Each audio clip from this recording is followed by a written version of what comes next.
Hi folks, welcome back to my channel. Today is a special episode. I have the honor of interviewing Vijay at his newly found startup, Statsig. Vijay and I both worked at Facebook, but I was here and he was there. Before leaving Facebook, Vijay was the VP and head of entertainment. So he was in charge of Facebook gaming, Facebook video, and other sorts of entertainments. Vijay is special because he has this high position and successful career in a big tech company, and then he left to start his own startup. But more than that, I'm a special fan of Vijay's work because Vijay actually started a lot of successful products at Facebook, which is actually rare in big companies. Like in big companies, people usually do one work well and they do it and they go to a high position. But Vijay actually did 5, and they're all successful. Such kind of track record is also rare in big companies. So he did audience network. He did NACO, which is the mobile app ads. He also started a marketplace. So I had a job at Facebook thanks to Vijay. I work on a marketplace. He also started Facebook gaming and Facebook video. All these 5 products are super successful, and Vijay started them from scratch. Especially if you consider how many successful products Facebook launched over the past few years, this is actually very phenomenal. And within Facebook, Vijay is viewed as this godfather figure to the engineers. He gives very transparent advice for engineers, and he can inspire people by his vision. Also, the 5 teams Vijay started share a very common trait: scrappy. The meaning and the importance of being scrappy in product development is worth its own episode, so I won't go there today. But I do think that is a big part of why Vijay's team are so successful, and also I have high hopes for his startup. In today's episode, I want to show you how working at a very early startup look like. Vijay is very transparent. I actually filmed their stand-up meeting. So in the stand-up meeting, they talk actual business, talk actual problem. So this is the most insider view you can get into a startup. I also interviewed Vijay to ask about his life stories, what made him decide to do startup, and also his recommendations for common folks like you and I, especially junior folks who work at a tech company, how to optimize our career for the things we want to grow. All right, so without further ado, let's start the interview. Hi, Vijay. Hey, good to have you. Thank you, and thank you for inviting me here. Yeah, it's a very cool place. It's always good to have visitors. Yeah, so let's get to it. Like you left Facebook from a very high position with a lot of successful track records, and so like your future at Facebook is bright. But then you started this company with probably a lot of uncertainties. There is. Yeah, so I guess what is your story? So my story is this: I started at Microsoft and spent 10 years at Microsoft building various different products. I was an engineer there. And then after 10 years, I decided I want to do something different for the next decade. And so I went and joined Facebook as an engineer in 2011. When I joined Facebook, it was a very small company. They still called a startup. We had only like 600 engineers. And then I built various products and then went up in career ladder. And I spent 10 years at Facebook, so that was my second decade. And when I left, I was the head of entertainment, taking care of engineering and product teams. That included video, gaming, music, sports, and so on. So that was my second decade. So when it came close to the decade, I kind of thought, what should my third decade look like? And so lots of opportunities in the world, but there's one that is always special, which is if you start your own company. And how would that look like, and what a startup journey would look like was always a curiosity, something that I really wanted to do. And so the timing was right for my third decade to come and start a company. So that's what happened with Statsig. I already have so many questions. Yeah. Because I sense a philosophy in how you count in decades. Yep. And 2, when you joined Facebook, it was a startup. It was. Funny that I never thought about it that way, right? Yeah. Like I think like you left a big company, joining another big company, but actually you left a big company and joining a startup. Yeah. So let's start with the first one. What is your philosophy? Like you said, the timing is right because this is right around the decade. Yep. Why? Like, yeah, I think a lot of it is basically personal. It's for me, I came to the U.S. in 2001, and that was for Microsoft, and then I happened to leave Microsoft in 2011 and join Facebook in 2011, and so naturally for me, 2021 was a natural kind of moment to reflect on like what should my next decade be. So that's how it ended up for me. It may not be the same for everyone, and a decade is not necessarily the time period you want to think about, but it just so happened for me that way. And the interesting thing is like, the opportunities are also there. When you start looking for them, it'll appear. but does it mean like? I guess my question is: during a decade at Facebook, Yeah. was there a time you were thinking about your career, reflecting, or did you just wait until Yeah, I always think about my career. One thing I always do is to like, what do I want to do in the next 5 years? And then once I understand what I want to do in 5 years, then I make sure that whatever I'm doing today leads me to that 5 years. So I'll give you an example. 5 years into Facebook, I was pretty certain that I want to go do my own company, build my own company. So then the question was, okay, what experiences or expertise do I have to gather in order to go do my own company?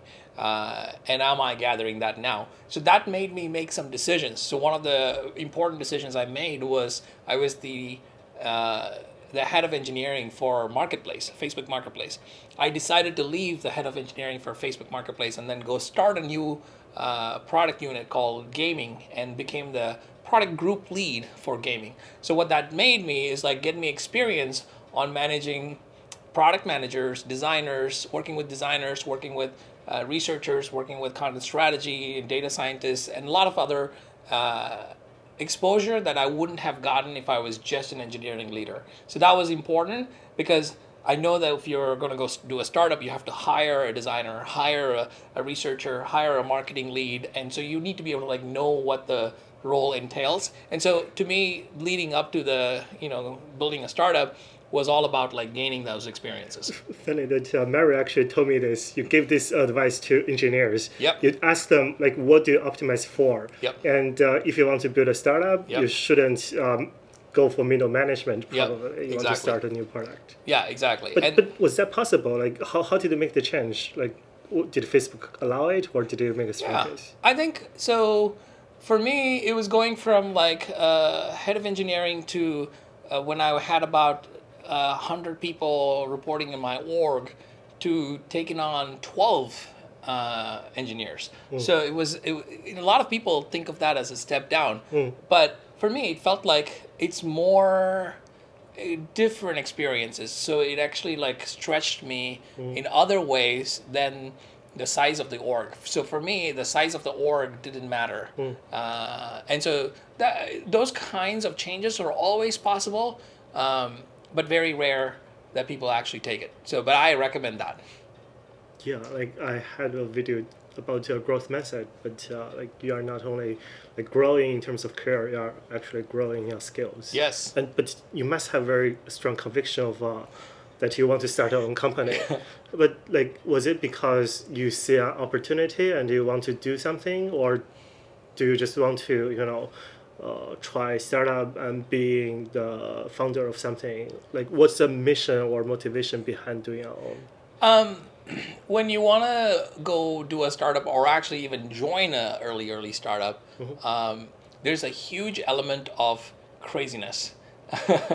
There's a huge element of uncertainty and combined with like some irrational faith in where the startup is going, what the people are going to do, and so on. So every single startup has those elements, and if if everybody was making rational decisions about like, what is the expected outcome and then multiply that with like the value, nobody will ever go start a startup, and nobody will ever go join an early stage startup, because the odds will always work against you. So to me, it's more of like, do you have the conviction that this will be a good idea to invest in? Do you have the right people to take that idea, execute on the idea, and take it further? Do you have the time? And then there's also like, there are times in your life where it's more easy. I think it's easier to go do a startup. There's elements of financial security comes into play, where, for me, I have like 2 kids. What stages my kids are in, that comes into play.